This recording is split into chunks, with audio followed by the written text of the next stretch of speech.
There we go. That's what I was looking for. Okay, so I wanted to take some time today, and you can tell me if there's interest. I did a little bit of digging as to like some of the places in our world that our ancestors like built things around the winter solstice. And I think for the time that we have today, we're really only going to get through five. Um, but there's like 15. We're not going to get to the pyramids today because literally I was sitting there yesterday. So if there's interest by the end of this, let me know. And with that, I'm just going to go ahead and start to share my screen and get started. And feel free to just unmute yourself and ask a question if you want to here. Or I have some stuff I want to go through, but you're not going to be bothering anybody if you say, "Hey, Lisa, I have a question." So we're going to start here with solstice, um, December 2024, and it's worth noting that there are a couple, depending on where you're at in the universe. I'm not going to call it winter or summer solstice because for those of us in the southern hemisphere, today is not winter solstice; it's summer solstice. But they represent the two very key moments, and I think it's interesting to me. It seems like there's a lot more alignments, or I'm not saying more significance, but the solstices definitely have a lot of. I was surprised by how much information I was able to find about the way that people interacted, and so it was for our ancestors. It was about agriculture and fertility, but it was also definitely a deeply um, spiritual time. So I invite us to just kind of sit with that for a moment and consider today to be an energetically significant day for those of us in the Northern Hemisphere. We are welcoming in the light because the darkest night of the year was last night. And so now it's this time, even though for us in the North, it's the beginning of winter, it is the time where we're going to start to be reinvigorated. And for those in the agriculture mindset, many believe that this is the time where if there were seeds that were planted in the ground, this is the time when the seed goes from turning upside down to right side up. So it's got this sort of energetic significance, and it's considered a time also of as we're welcoming in the light. It's a time of renewal and it's a time of rebirth. Right on the heels after this is going to be our new year for those of us in the Western world. So that's kind of a little brief overview. So summer solstice tends to be a celebration of abundance and vitality. That's the peak of the sun's power. Winter is rebirth, as I just mentioned, and the promise of the light that is to come. And as we'll find out today, ancient cultures all over the place somehow understood the importance of this because it's in their structures, it's in their buildings, it's in their societies, along with the cardinal directions and other things. But so for today, we're going to cover the things on the left-hand side. We're going to explore Newgrange in Ireland, Stonehenge in England, Machu Picchu in Peru, Chaco Canyon in New Mexico, which I think is a little bit of a rabbit hole. It's really cool, and may show, if I say that correctly, in Scotland. I think that's all we're going to have time for. The 621 solstice, there's Machu Picchu is also aligned there, so is Chaco Canyon, but Chichen Itza, Giza, Stonehenge, Caracol, Temple of Artemis, and then there's the whole other, there's also, I'm not even going to start to talk about Angkor Wat or other places. So let's go ahead and get started with Newgrange. And I wanted to call it Ireland's passage. It's a tomb. People are buried there, but it's about life and rebirth. It's said to be about 5,000 years old, and it's there through the front door of Newgrange. Let's go to the second slide here. So this is the mound that is Newgrange. Here's the door on the left. This is the door of Newgrange, and then this picture on the right is taken standing right on the other side of this rock with all the circular carvings looking in on winter solstice. And you could see here, you can see the entryway right here. I can't show you, but if you could, the group of people gathered right there is looking at what's on the left. And on solstice, you can see the light that comes through on the right. So that's the entrance of the tomb. And it's thought that this would, let me make sure everybody's muted. Hold on a second. There we go. Um, the light symbolized for them the return of the sun, and the sun was the life-giving force. And so they buried everybody who was out of their body, but they also believed that the life force came in and infused this building with the energy of the sun during this time. Here's a little diagram to show you, the entrance is down here at the bottom right. And what happens during the solstice is there's this passageway that you can see up here, top right, or at the right here. It goes all the way to the back and it hits the stone basin that's made into the form of a cross. So it's pretty cool that they constructed that whole thing to be in alignment with this one particular day. There's no other entrances here. So this is one of those things that was made specifically for only this one time. Let's go to Stonehenge, which I think is, it's a solar calendar, many people call it, but it's interesting to note this is a diagram of all the stones as they would have been, because they're stones that have fallen, as we know. But, midwinter sunrise would be over here, number 3. And then midwinter sunset would be number 6 down at the bottom of this image. And it's interesting to note that midsummer sunrise is opposite of number 6. It's to the heel stone, number 1.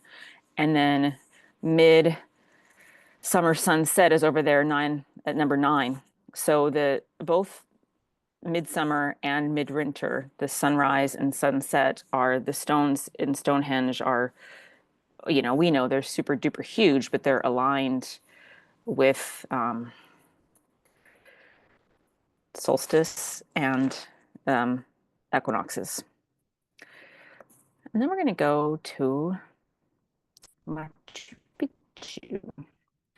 So Machu Picchu, the sun god for the people, the ancient cultures that lived in Machu Picchu. Well, let me go to here. This is their sun temple. So you can see that this is summer solstice and winter solstice. This is southern hemisphere stuff, but you can see that the light falls on this center altar stone. It comes through the shaft, and I don't have this in this picture here, but you could kind of get a sense of how it's oriented. So the stone in the middle here, that ceremonial altar stone, is called the Intihuatana stone. Inti is their sun god, and it was a ritual stone that was used by the Incas. And this was also not just a ritual place, but this was their solar observatory that we're looking. This is the picture that we're looking at. And so when they're up in the solar observatory, as we call it, they're interacting with Inti, which is the sun god. And then here we go to Chaco Canyon. So this is an area in the US that is in New Mexico. It wasn't just one settlement area. It's called a cultural center, and it's spread throughout hundreds of miles in that area. And it was thought to be in its height around the 800s to the 1100s. But some archaeologists consider this to be on par with Machu Picchu or Chichen Itza for those of us who live in what we currently call the United States of America or North America. So we're going to start first here with a place called Fajada Butte.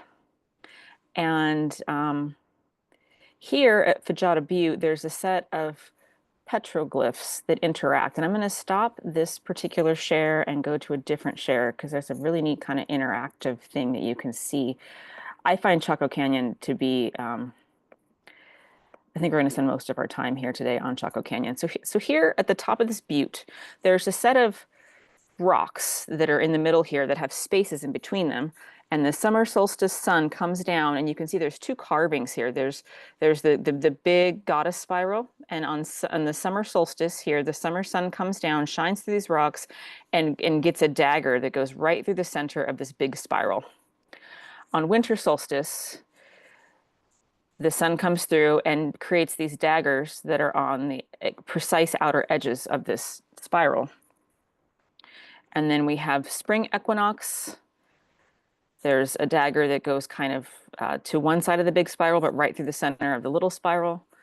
And then fall equinox, same thing, right through the center of the spiral and on the other on one side of that other spiral. So that's still present today at the top of Fajada Butte, but it doesn't work anymore because it was thought that, and people can't go there anymore, so you can't actually see it.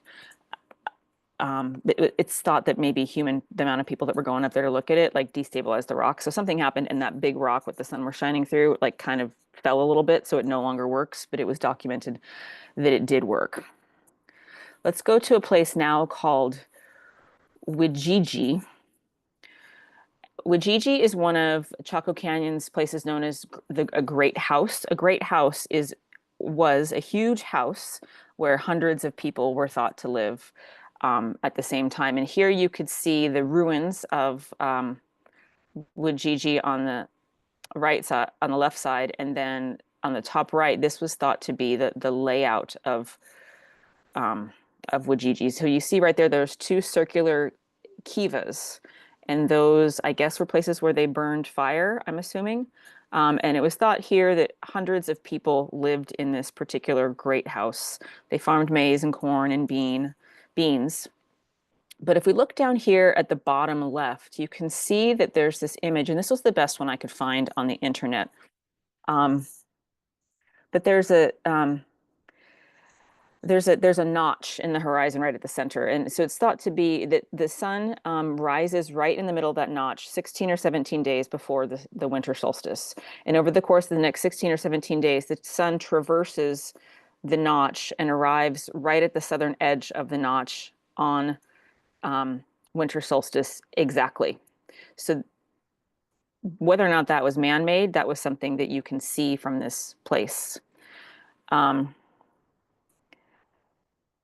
There's another spot here. I'm going to share a video, but this is a place, this is a spot called Wajiji 931. And there's a cross here that is, or a pictograph as they call it.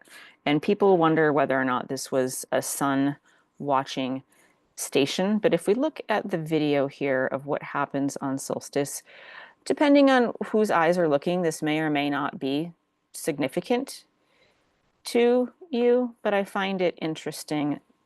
Whoops, that's not the right one. Sorry, guys. Oh, maybe it is the right one. I got a lot of stuff going on my laptop this morning. Yeah, this should be it. Let's see. Okay, so here, if we push play on this guy, you can see that this is on winter solstice. This is the activity of the sun that goes kind of around this pictograph. People postulate that it's kind of doing something similar to what was happening with the sun daggers through that goddess spiral that was at Fajada Butte. So this said it took 48 minutes for all that to happen on the solstice. Let me go ahead and share something else here or get back to my share.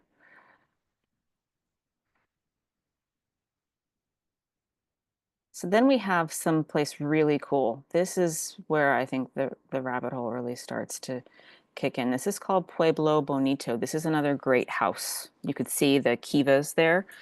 And this was thought to be potentially the largest, and at least for right now, it's the most fully excavated of the gray houses in Chaco Canyon. And here in this, so there's a couple things that happen in Pueblo Bonito. One of the things is there's this wall, and we can play this video in a second. This is the wall. Actually, let me play this now. This is actually a summer solstice video, but I find it really cool the way that they built this to the T to interact with the solstice. So you can see, as I'm talking, just watch the shadow of what's happening on this wall. This wall is precisely aligned to what we call true north. And so, oh, wait, this isn't just on solstice. This is every single day of the year. This is what happens with this shadow. Isn't that fantastic? Like they literally built it so that it's going to somehow, to me, it looks like it's defying physics, but the shadow becomes exact to true north every day of the year. And then if we look at the bottom right corner picture, this is a doorway that's kind of set at a diagonal corner. It faces southeast. It was um, the square patch of light shines through to the room beyond, and there's a little thought to be ceremonial stone. Nobody really knows what was happening there, but some people say that that was kind of to the same effect of the um, what we saw in Machu Picchu, where the sun would come through on a ceremonial stone.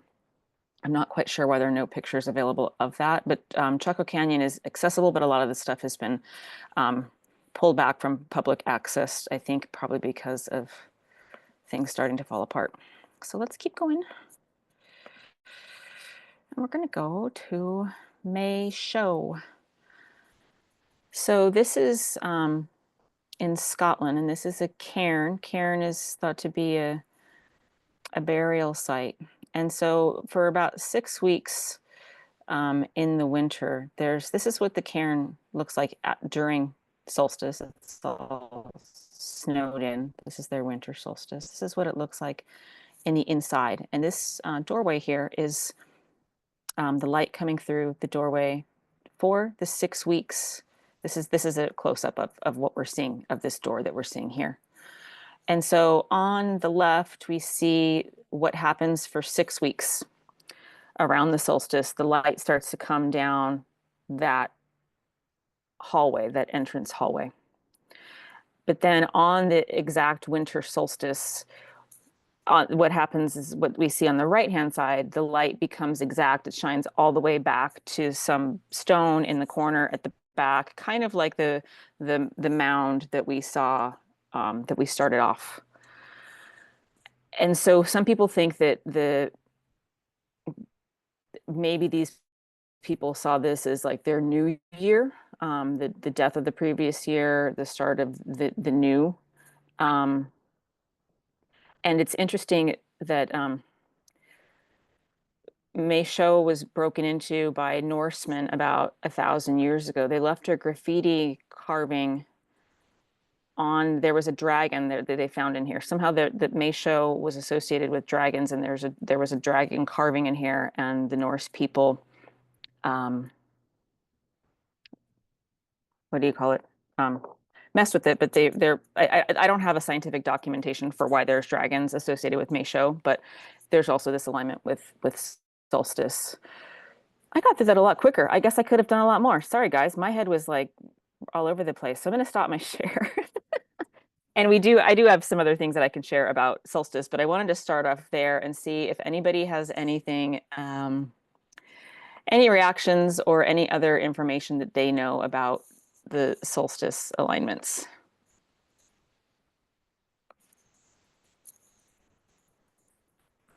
Um, just some thoughts. Like, it's interesting how all these structures are from ancient cultures, and they symbolize or represent or celebrate natural phenomenon,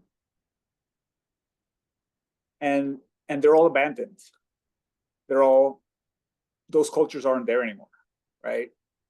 And then in the last slide, you share how the Norsemen came in, and which is basically what happened to all of these cultures. Like, other cultures came in and took over and killed them and destroyed them. And today, so it makes me think of the structures that we have today in our cities. Like, what do they represent? Right? Like, these ancient cultures represented, the sun, the natural world. And now, what are we representing? Like, how long are these structures that we see in the big cities? How long are they gonna last? And what's gonna be left of them in 1,000 years? And what are people gonna see that they represent? Do we have anything in our current culture that represents something so powerful and relevant as the sun. Just made me think of all that. You reminded me, I went to bed last night with a similar thought where because I was looking for stuff on Chaco Canyon and I was watching a couple movies and I was like, where did those people go? Where did those people go? Like like they were cohabiting in these cool things and all of a sudden they just like boop disappeared, And I thought like, wow, like it's such an interesting, even, the question of like we didn't get to the pyramids at Giza, but everyone's still like, well, where did what I mean, we kind of know what happened, but like where did they go? And also to your point, I think that's a little bit about why I wanted to bring this up because I think we can all feel that we're going through a transformation. Astrologically, we're still in the birth canal. The baby's not even out. The mom looks like she's dying, right? So, like, but then we're looking around like, what do we stand for? I remember when I taught the ancestral healing course last year, one of my shamanic teachers was talking about how the West is kind of a tragedy in space because we don't tend our dead. We don't pay attention to the sun. We don't pay attention to the lunar cycles. We have the Gregorian calendar that was put in place by a pope for the purposes of taxation.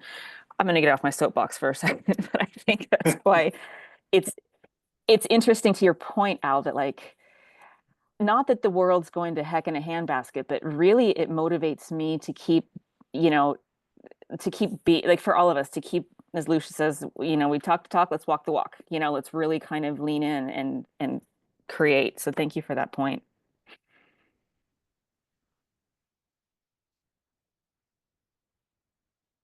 Anybody else?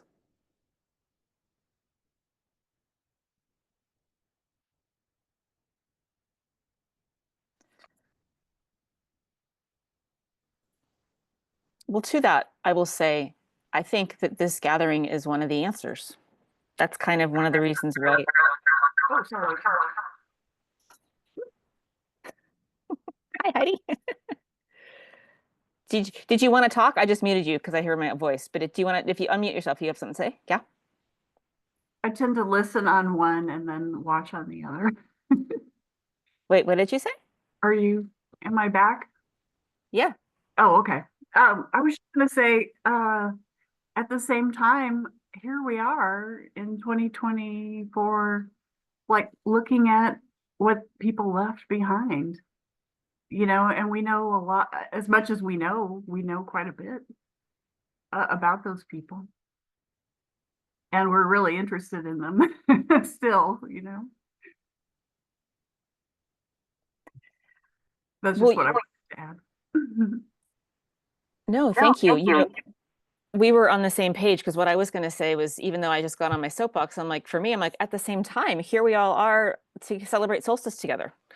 Thank God for technology. We can hop on from around the world and we're here together and deeply interested ourselves and talking about how we are the change, embracing the reciprocity challenge, doing all these things that are, and for me, I always think about the exponential power of the individual and the exponential power of the circle, right? So if anything, I feel like so good about it's like a confirmation that we're right where we need to be, that everything's always unfolding. I think, I tend to rely on Abraham Hicks a little bit, but I just feel like, I love when she's just like, nothing's ever wrong. Everything's always right. Like the contrast motivates you to figure out what you value and where you're headed in the world. And so I think that to your point, Heidi, it's a little bit different theme, but that's kind of, I agree with you. Yeah, and also just the fact that we preserve those sites. We could have bulldozed them or just left them alone and ignored them, but we haven't. So I'm happy about that. I am happy about that too. I don't know if I've talked in this circle about, I had a client who if I talked about this in my dowsing course, he's a Wyoming cowboy and he dowses for gold and he dowses for water and he dowsed to find the underground lava tubes that housed all the gold that was said that Cortez came when he was looking for the cities of gold. The cities of gold are in lava tubes underground. And now they have the technology that they can look at the ground and they can tell what minerals are under there. And in these lava tubes, there's like a 80-foot golden kachina. And the kachina dolls, if we think about those little dolls, we don't necessarily have a good understanding of what they are, but they're thought to be spiritual guardians. One of those lava tubes has been raided by a very wealthy family, but the other ones are intact, and there are people actively seeking to protect them. So I think to your point, I think there's enough of us that are awake that I feel really good. And the other piece of evidence that we have about that is we're in a time where I personally feel safe sharing and talking about esoteric knowledge. If one of the reasons why the alchemy is so shrouded in secrecy is because in the past you couldn't talk about this stuff without being in danger, right? So also like we live in a really cool time. Like, and if technology is going to share something, it's also going to share the information and the light. And to the point that we were talking about last week, the light codes are coming in and upgrading us, and the stars, the energy of the planet is being affected by everything in the universe. So I also feel like, yeah, this is fun, like I feel like this is really fun. Yeah, I was gonna mention that. I was thinking about that too. Like you were saying, like both of you were saying, like we're still celebrating this. We still, those places still exist, and it's almost like makes me think like back then they they invested so much energy in building these things. Like it took their whole society pretty much to build these places, right? So maybe they were so focused on leaving that legacy or building it that they were like sort of like materializing their knowledge, that it took all their effort, and in a way maybe that's why they're gone too, because it was just too much, right? To the hierarchy, the slaves having to build all these things. um and then whereas today we have all this technology, like we represent all this knowledge like through books, through the internet, through videos, multimedia, and that's taking a toll, also a toil in society. Like all the hard work we need to invest to make sure the knowledge continues. um and yeah, I mean it's inspiring to be a part of that, of how we can continue building uh digitally in a way. um and the material world, maybe we're at a point where we realize the material world is not as important as the spiritual and what's up here in our minds and in our souls. I remember having an image. So one of the shaman that I worked with is in South African, but the one is from Peru, and he tells a story of how he never entered into like the Western civilization. He was pretty much raised until he was like 18 or something, like just up in the mountains. And he said he had this image, and he said, I've never watched television, but I kept having these dreams. And he said, and then I found the cartoon called The Transformers. And he said, that's what I was having in my dreams. He's like, you guys have a cartoon about it. And I was like, whoa, like this is crazy stuff, right? And so I remember it had to be like 15 years ago, or 10 years ago. There was just like, it reminded me of the days when they were like, oh, there's something called the internet. And I was really young and everyone was like, it's going to kill us, blah, blah, blah. And like, so the virtual reality was just starting to come out. And I had this flash of people wearing these goggles. But to me, they were walking around creating the future. It wasn't they got stuck in the past. So there, that's the beautiful thing about everything in the world. There's the shadow side and there's the light side. That's the yin yang symbol, right? So it's just like we get to choose. But it's almost like the beauty, there's so much beauty about the times that we live in. And I was thinking about how, one of the ways we could say it is society is so disconnected. They don't tend their dead. Nobody pays attention to solstice. None of the buildings are oriented in the right way. We're going to hell in a handbasket. But the other thing is, I get this sense that these changes can be almost instantaneous. They can be above and beyond linear time and space. So us sitting here today, like we're like, okay, like I don't know everything that there is to know. I'm not a solstice magician extraordinaire, but I can feel that it's real and I'm interested in it. And I'm going to come together and I'm going to be here for it. And I feel like there's something really neat about the instantaneous nature, like quantum physicsy. Like instead of, I was raised Catholic, the Catholic guilt thing is like, you've got to do your rosary, you've got to do this, and then you'll be okay. It's like you have to, there's this whole long thing. And here it's like, no, wait, like all I have to do is shift and say, oh yeah, the moon and the sun and cycles of time and lunar gatherings. So I just love, to your point, that's what that inspired in me. Yeah, Cool. and And back to solstice, right? It's like a rebirth, but every year is a little bit different. Like the light, the sun is always there, but everything else is changing. So that rebirth that we celebrate every year, and knowing that here comes more light, but now we're evolving quicker, perhaps, and in faster moments that we can be more present, and we're creating all this like digitally. Like in the future, people will see this. Maybe not necessarily the massive pyramids, but they'll see, a lot of information that we put together and that we're sharing as we evolve with it. yeah, and I was also thinking about, the yuga cycles and the larger cycles of time. And, maybe also some of, if they were, if this, some of this stuff was created during a darker cycle and we're coming up out of a cycle, a lot of this change, for as much as we can tell, we're in need of so much change, that's part of it. But then also it's like, wait, we can do this above and beyond linear time and space. I'm down, you know what I mean? So there's part of this also feels like quantum leap, quantum leapy, if that makes sense. I kind of think of that. That's not a word, but Works for me. okay. So I'm going to share next just a little bit. I did a little presentation here for my energy clearing gathering because we had a gathering right on solstice yesterday. But I wanted to kind of really take a second to be, so this is perfect, right on the heels of what we're just talking about, so let's do it. Let's dig into solstice for a second. And this is more oriented for the northern hemisphere. Everybody in the course is in the northern hemisphere. So, but as winter begins, may the light return to our lives. And I think about, I was outside last night and I was staring up at the stars, and something else really cool happened. I was playing last night. If you guys in the reciprocity challenge, if anybody's had a chance to listen to, there's a Tibetan monk energy clearing video that I got from YouTube. I love Tibetan monks so much. They came to my yoga studio. So anyway, I was listening to this thing last night, and it's like rah, the horns and the clanging and all the rah, rah, rah, and so I couldn't hear anything outside. The moment it stopped, I heard a great horned owl immediately outside, like 10 feet away from me. And there's a great horned owl couple, and the female was in the tree 10 feet away. And somehow I think that energy just drew her. So she's doing her female call, and then across the canyon, the male, and they stayed there for the whole night. And it was like, I was like, of course owls read energy. Because I was like, did the Tibetan monks call the great horned owls? And then I thought, yeah, they kind of actually.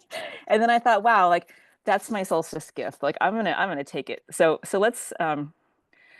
I wanted to kind of just talk about, we lightly touched on this, but let me even just spend a little bit of time embodying this idea of solstice. So, some of these themes are really around welcoming the light back. And if we think about so if we're getting comfortable with light and dark expanding, they're always going to be there. Well, look at what's happening right now. We went through where we just had the darkest night of the year, and we're in this process of welcoming back the light. And for me, I love that because it's one of those things where it's like the reason why I love astrology and astronomy. It's like, oh, it's just about where Pluto is and the sun is, and it's not personal. And it's just, sometimes it's like the way I feel or the way we're inspired or the way we're programmed to operate in the world. It's so much more than just the ego, right? It's also a wonderful time to let go of the old and embrace the new. It's also a really time to, we instinctively know in winter, hibernation, turning inward, recharging, slowing down. And so I wanted to kind of have a sit with a couple questions here. We can discuss if we want to before we get into a meditation or not. But if we think about entertaining the energy of the solstice today, what patterns are ready to be released energetically? Maybe personally, interpersonally, culturally, collectively. And at the same time, the universe abhors a vacuum. So what else? What can we replace them with? And I think we kind of just, I'm just going to kind of, one of the themes that we were just talking about was, is the world going to hell in a handbasket? Or is everything right on time and humanity's waking up, you know? And is, are we, are we really wrong or are we really right? Is kind of, I think. So there's this, I think it's, and I kind of think about the horseshoe idea where there is the polarization, but there's the bulk of humanity exists in this gray area, right? And so that's where the malleability is. That's where the the change and the transformation can happen. So I think, also this idea of maybe releasing the need to have it be black or white, the need to have it be light or dark, into the fact that the solstices celebrate the light and the dark. But then for the other 363 days of the year, we're in the gray zone, right? So I love that like metaphor to support us in, I'm talking about what needs to be released and what needs to be embraced in a kind of a nebulous way, but I hope you guys, I hope it sticks. Does anybody else have anything they want to share about releasing and embracing during this time?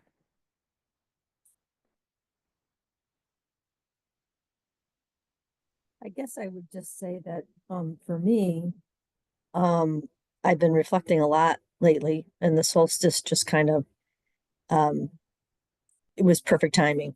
But I guess I'm in the mindset of it's not right or wrong, it's just is. And I guess that's kind of how I feel now is um, things happen in my life, in the universe. The universe knows exactly what's going on. Like they know exactly. I don't question them anymore. I just kind of go with it, go with the flow, so to speak.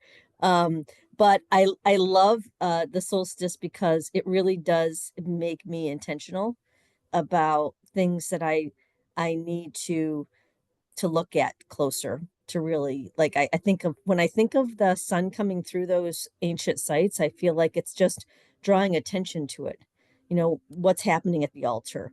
And for me it's kind of like drawing attention to what are things that are no longer serving me, what are things that I need to bring in my life that do serve me well, and what new patterns am I ready to bring in. So just a lot of things. I just in the 3D world, I just wrote my retirement letter after 30 years in education. So there's a lot going on that's going to be changing in the next 6 months. And I'm really looking forward to that. So anyway, thanks. Oh my gosh, congratulations. That's truly a transformational space to be in. That's fantastic. I'm excited for you. Wow. And I can feel it. It's like perfect time to be doing it. And I also just love how it reminds us, like, if we're open to these energetics that are coming through astrology, the ley lines, light codes, however we want to call them in the Western English words, it's almost like we are sovereign souls. We're conscious creators, but if we're willing to be in the flow, we're guided. We're guided all the time. And if we're shown, and like you were saying, Dodie, I'm learning to trust the flows of energy. I'm learning to trust if something is or isn't supposed to be. I was writing a grant this week for the nonprofit, and I got so excited about it, making connections, go, go, go, go, go. And then I had a meeting with somebody that I was like, I can't work with you. The nonprofit doesn't want to be associated with you. Like the things that you're standing for and the things that you're talking about, like it was basically violence against women. I'll just say that. And like it was cuckoo for Cocoa Puffs. So I was literally like, oh, that's the door just closed. And then I thought, well, I'm going to trust it and just kind of sit with it and trust that there's going to be another door will open. Like that was just it. Like it was just one of those things where it wasn't like freak out, the world's ending, did I waste my time? I was just literally able to kind of like be really into it and then realize, okay, like release for right now, like so that's when you were talking, that's kind of what it reminded me of. Before we get to the second section, does anybody else have anything they want to share about intentions? I could just say, as far as patterns go, I did this last year think I got got a calendar from someone in the UK where it started on the last new moon of December. And so that was like the year began. I think that was the 29th or 20, I don't know, I'm not sure what day. So I've decided I'm going to start my new year on the last new moon of December, which is the 30th. And just like, disrupt the regular calendar a little bit. It's not that many days off, but just an astrological way to do it. Oh, I love it. And I just so wanted to do a lunar calendar. I did one a couple years ago and I did a little version last year, but I remember like just feeling like I needed to publish a calendar that was a lunar cycle calendar that could also help people who we're all still integrated into the Western world. We still need to know what the month of March is about, right? Like, but I loved it so much. And then I wasn't able to execute it this year because I was releasing things. But I think that, right, instead of being like Pope Gregory and the taxation and the calendar, being like, just get it, become aware of lunar time, like just shift again. Like, I love it. Thank you for sharing, Heidi. It's fantastic. And that's what we're going to keep doing here. I mean, I feel like that's also the neat thing about these gatherings and the various circles that are on this online community. It's like, I love me some lunar time. Okay, let's keep going here. I'm gonna just this is the other piece that I wanted us to kind of think about if we had time today. For me, I feel like we talked a little bit about the idea of nature and how nature is so intelligent and always sees us. But I think about how nature would experience, like, of course, nature knows about the darkest night of the year and the lightest night of the year. Of course, the crops know, right? So it just seems to me to be a thing that's so deeply tied um, to the natural world. And so I wanted to suggest maybe some things that we could do around this time. And I know barefoot walking in the Northern Hemisphere, it might be snow outside. I don't really want to go barefoot walking, but I was thinking about forest bathing, and we were talking last week about the negative ions, right? And how good it is to be out in nature. So I kind of wanted to plant the seed for us to connect to the natural world. And, even if we're outside, the gratitude as we're walking, as we're in nature, maybe even think about the things that we have learned from the past and maybe even look for me, sometimes I'll be out in nature and I'll find like a leaf or a stone or a pine cone or something that really symbolizes as I'm thinking about something, I'll find something. And then finally, I wanted to kind of suggest maybe even some kind of a soil blessing. If it's like putting a crystal at a base of a tree, planting something, if there's an intention list, writing it down and putting it in the ground, or in the ancestral course, I invite you guys to take a plate that you don't care about, put some dirt in the plate, and then light a candle and let that be a little mini altar.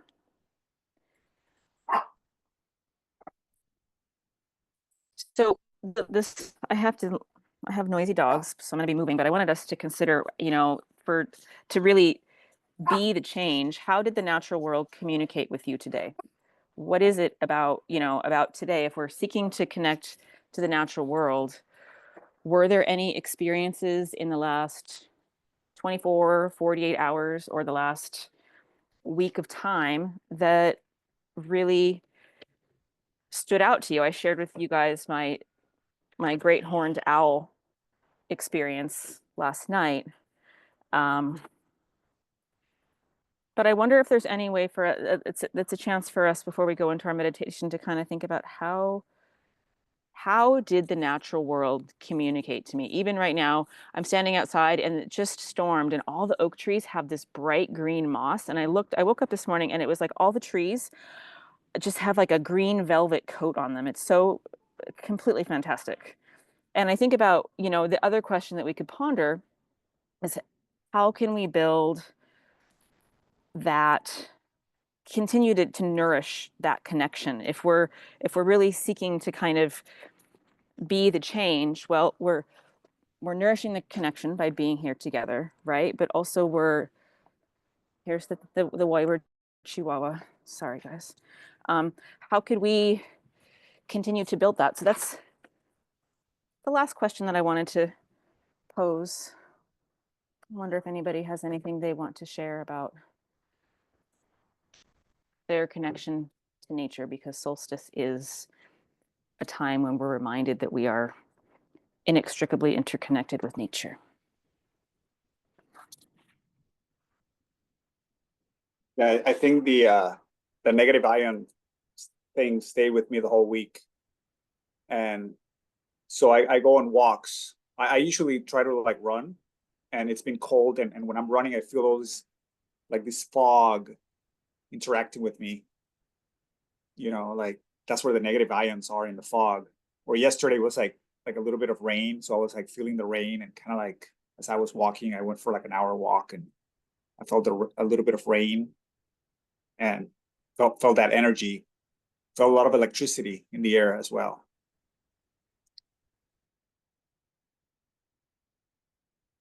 I was thinking about the negative ions this week as well with the fog. When I noticed the fog, I was like, oh. And then when I was experiencing, like, we had a couple big storms come through, and I was thinking about the idea of how they're created when the water hits a solid wet surface, and it just really talking about it last week really helped me to bring more awareness to it. All right, anybody else?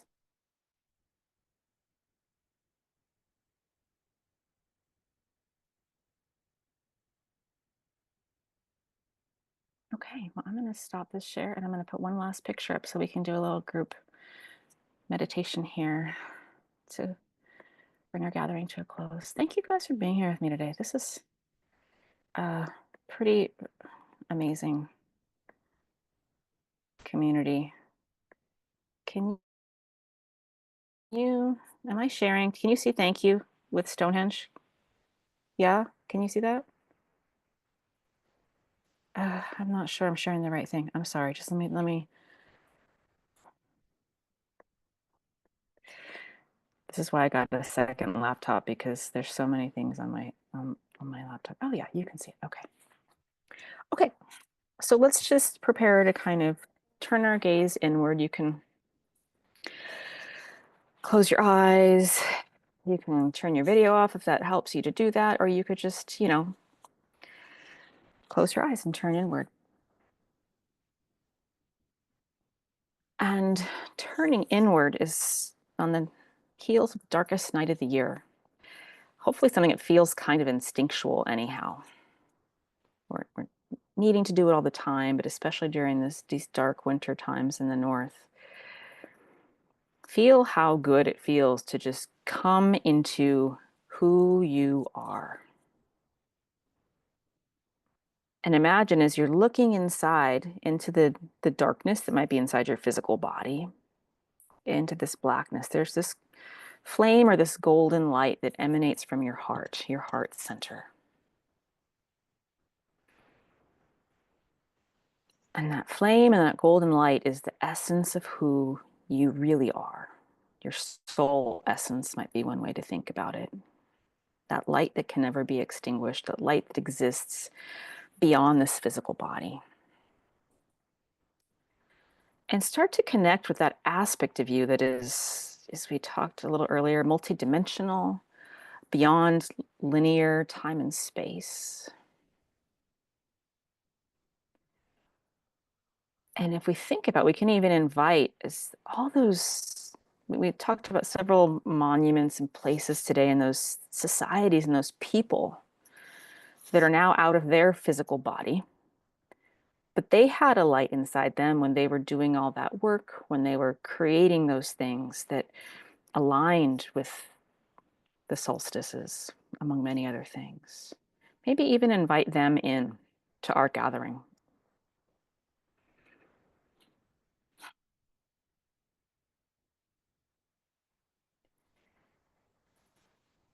And I invite you to consider or take a journey with me to Stonehenge, just as that picture that I put up. And imagine that you're outside. Stonehenge is normally not accessible during these modern ages by people, but they do let people in for the solstices. So you can go there before sunrise. And you're standing there in the stillness, in the darkness, in the cold, in the winter. And you can start to see the sun rise between the ginormous stones, and you can feel the significance of this for the people that built this monument. You can feel their presence still there, and you can feel the light of the sun communicating directly with who you are right now. That there's this sort of ageless, timeless aspect of both this space, Stonehenge, but also of you. And imagine as the sun's coming up, in between the stones, there's this light in your heart, that soul essence that is you. There's the light from the sun that cultures built monuments to, that they understood was the nourishment, the energy, the divine masculine energetic as complement to the moon.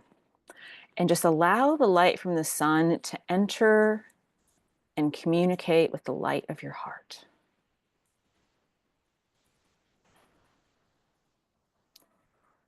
And as the sun continues to rise, the warmth and the light continue to grow.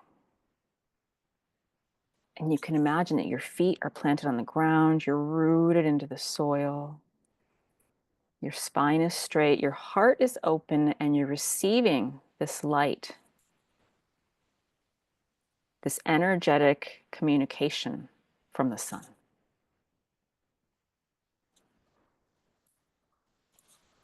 And imagine that this light is not only filling your heart center, but the light from your heart center is now beginning to expand and take up all of your energetic field. So as you're communing with the sun, you're being infused with this golden light. And I'm thinking of how ancient cultures used to cover themselves with the material gold and commune with the sun in that way. That there's an essence to golden light.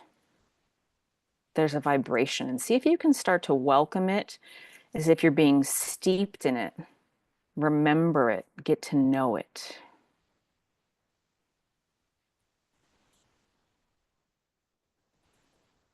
And entertain being the embodiment of this golden light.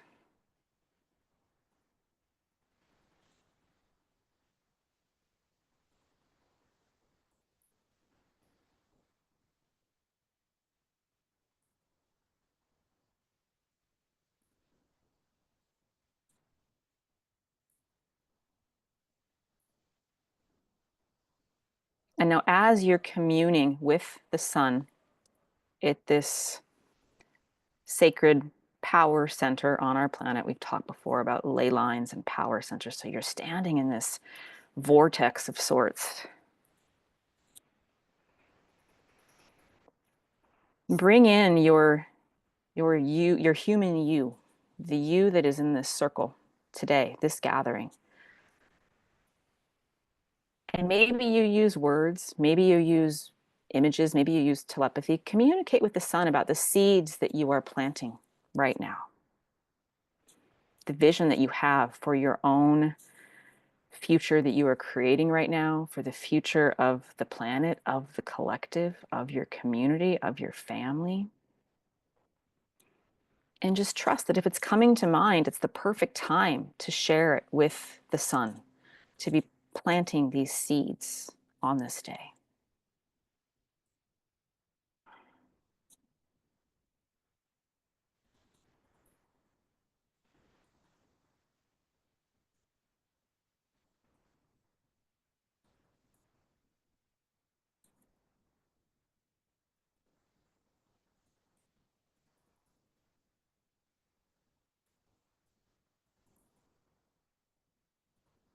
And imagine that you're communicating with the sun from your heart. We know from our heart meditations that our heart has more neurons than our brain. Communicating with your heart, and then also start to receive. If the sun, notice if the sun has anything to share with you. Next steps, ideas. Or maybe it's just continues to fill you with its warmth, with its sustenance, and with its light, and to nourish you, and to help you feel motivated by the light, held by the light, nourished by the light,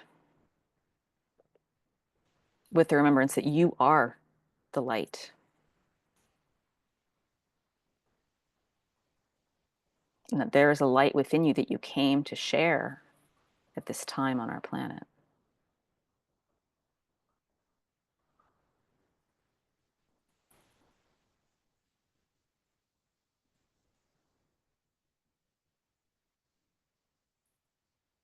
Wonderful. And then before we close, still at Stonehenge, start to imagine everybody in this gathering right now at this moment and those who come afterwards.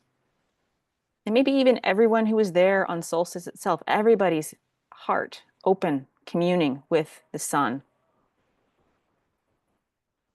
Feel how special and how powerful humanity is. You are, as you're co-creating with all of us here.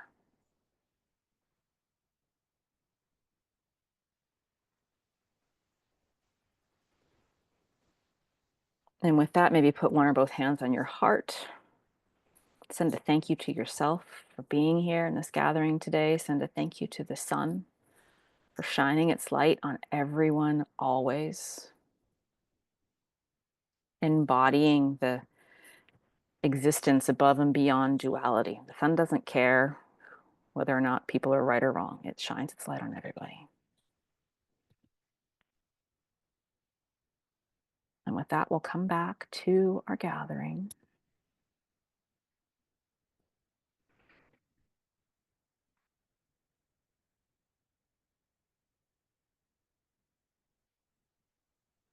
Look at that, it's 12:59. Like I planned it that way. I didn't. Anybody have anything they want to share? Thank you guys for being here.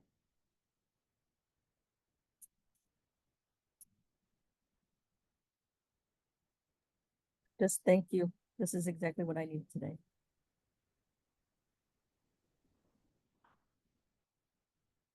You're welcome.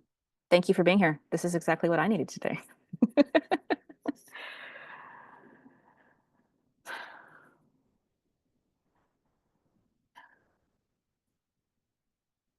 Okay. Well, I'll be here again next Sunday.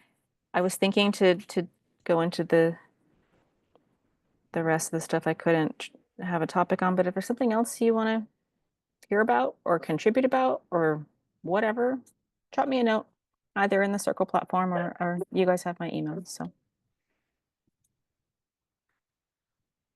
for those of you that celebrate Christmas, Merry Christmas this week.